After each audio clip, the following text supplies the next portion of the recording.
gracias por este espacio y gracias por ocuparte de esta problemática que sin dudas nos atañe a todos, ¿no? Estamos muy lejos de Ceuta, pero tan cerca de esta realidad que se puede convertir en propia en cualquier momento.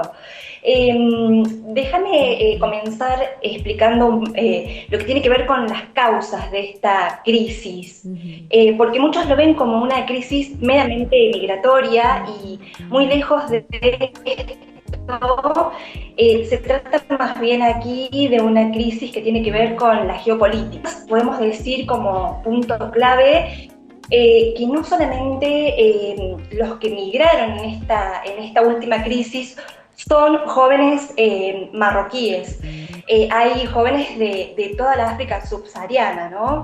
Pero si hablamos puntualmente de los jóvenes marroquíes, tenemos que decir que son jóvenes donde en Marruecos hay una alta tasa de desocupación que llega al 37%, no es menor, hay un gran desequilibrio y una gran desigualdad social, lo cual lleva a los jóvenes sobre todo a buscar una nueva vida, nuevas experiencias y sobre todo, salir de sus países en conflicto, en este caso de Marruecos. Bueno, y también por otro lado hay que tener en cuenta otro factor que es muy importante, que tiene que ver con el factor externo, ¿no? Y estos nuevos actores que aparecen en el tablero geopolítico, en este caso muy importante, Argelia, el papel que ha jugado Argelia en esta crisis. Argelia es un país históricamente enfrentado con Marruecos por el control del Sahara Occidental y hace solo 10 días antes a que se produzca esta crisis humanitaria en Ceuta, el presidente español Pedro Sánchez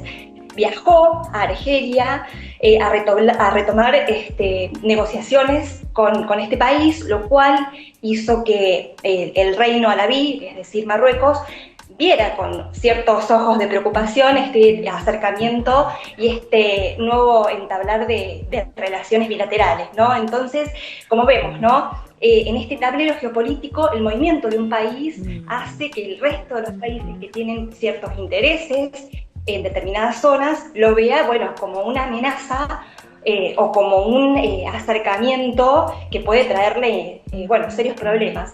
Otro factor importante, además de esta visita, que se cree que fue un factor determinante en que Marruecos relajara los controles, porque hay que decirlo, ¿no? Esta no es una crisis, los hechos que se produjeron en Ceuta no fueron azarosos, no fue al azar, no fue un hecho que, se produjo de la noche a la mañana, sino que más bien fue planeado, fue meditado y tiene que ver con esto que en política internacional se llama la externalización del control fronterizo o de los controles fronterizos, y es cuando los países ricos le pagan una determinada suma de dinero a los países pobres justamente para que mantengan cierto control las fronteras de los países, ¿no? Se dice que España le pagó a Marruecos en esta última etapa 31 millones de euros,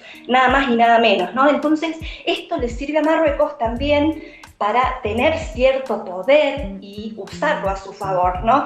En política internacional hay dos tipos de poderes. Lo que se llama el hard power, que es, por ejemplo, cuando lo vemos al presidente chino hacer estos despliegues de tanques y de misiles y del poder armamentístico de este país, o también, y es lo que se produjo acá en Ceuta, la utilización del soft power, ¿no? Que es justamente esto, ¿no? Marruecos usó a su favor este poder de negociación y le bastó con hacer nada, hacer lo que se llama vulgarmente hacer la vista gorda, relajar los controles.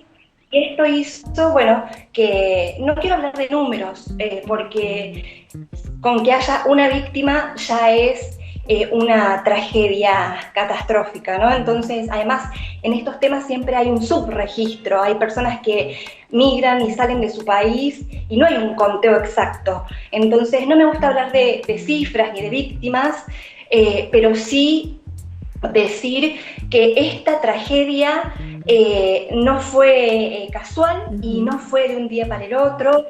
los analistas internacionales están advirtiendo sobre esta temática y lo vienen advirtiendo hace mucho, ¿no? Y mira, te cuento algo más, Sí, que es muy interesante y que pasó en el 2001, justamente España recibió en su país al referente del Frente Policiario, Ibrahim Ghali, en su momento, en el 2021 te estoy hablando, sí, ¿no? sí, sí. España recibe a este líder de este frente totalmente enfrentado también con Marruecos. Y en aquel momento pasó lo mismo.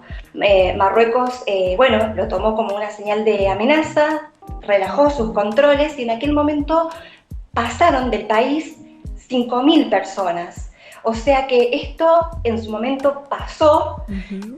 volvió a pasar lamentablemente en este contexto y es muy probable que con este manejo del poder que hacen los países y sobre todo los países ricos dominando o ejerciendo poder y control sobre los países más necesitados y pobres, bueno, terminan produciendo estas catástrofes. Paola, la principal consecuencia, según tu mirada, de esto que acaba de ocurrir, ya no estamos hablando del 2021, no estamos hablando de qué pasó con los marroquíes que también siguieron ingresando, por ejemplo, en 2025, recientemente en Ceuta, sino de lo que acaba de pasar con este acto masivo de migración de estos marroquíes hacia Ceuta. Bueno, las consecuencias son muchas, ¿no? Principalmente, bueno, lo que tiene que ver con la actualidad es esta suspensión por parte de Italia de la libre circulación de los españoles, por un lado, pero a mí lo que más me preocupa en todo esto es lo que tiene que ver con la proliferación que esto genera de discursos de odio, ¿no? Al ver estas imágenes que se repiten en los medios de comunicación con esta oleada de personas que, por supuesto, que generan miedo e incertidumbre en la población de Ceuta, como nos generaría a todos, a quienes nos tocara vivir una situación similar, pero creo que este es un contexto propicio para que los discursos de odio proliferen bueno, y lamentablemente los discursos de odio no nacen de las personas y se cristalizan y se materializan en violencia física, en violencia verbal. Yo escuchaba testimonios de personas que viven en Ceuta y que están preparadas para que, si esto vuelve a pasar de la misma manera que ocurrió, para hacer frente a esta situación. Entonces, Claro. principalmente tiene que ver con esto, ¿no?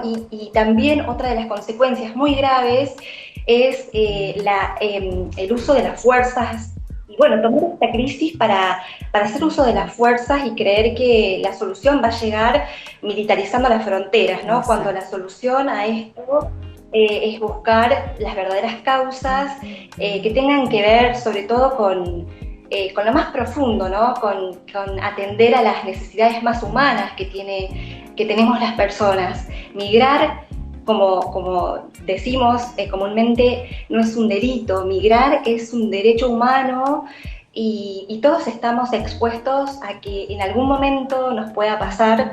Entonces, bueno, también remarcar en este sentido la ausencia, porque hay que decirlo con todas las letras, además de la vista gorda y de los intereses de los países, la completa ausencia de los organismos internacionales. La ONU sabemos que tiene su alto comisionado para los refugiados y en esta oportunidad, como en tantas otras, han brillado por su ausencia. Entonces es momento de que a todos los actores involucrados les llegue este mensaje de alerta, ¿no?